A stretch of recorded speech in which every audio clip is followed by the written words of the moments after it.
Eh, kayo kasi palalabas kayo gabi. Palalabas kayo gabi, kumakain kayo sa gabi. No, kumakain naman ng pika-pika. Siyempre may pika-pika. Di ba minsan bago ka, gutom nga pagising ka pa ng gabi, gutumin ka talaga, di ba? Kaya sabi nila, donut. Ano? Diba? Hindi siya masyado matamis lang. Ay, hinalis mo yung sukal? Alisin ko siya. Masarap yung latte nila. Latte ba to?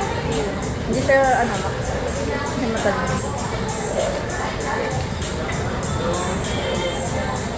Nakakatakot. Okay lang.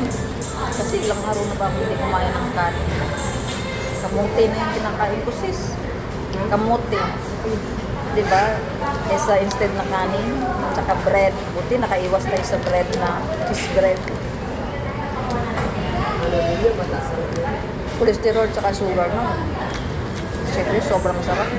Ako naman, okay yung cholesterol ko, tsaka dahil sugar. Hindi ako nagpa-check. Dapat March, nagpa-check na. Hindi ako bumalik. Eh, siyempre, pag mababa yung sugar ko, eh, di kakain na ako ng ano, madaming sugar kasi mababa yung sugar ko eh. Pag nakita ko gano'n eh, ay, mababa yung sugar. So, Ay, ganun naman tayo. Pag mababa, kakain yun. Pag mataas, cholesterol. hindi mo kasi baka sobrang pagkain. Lahat naman may sugar. Hindi mo nga alam.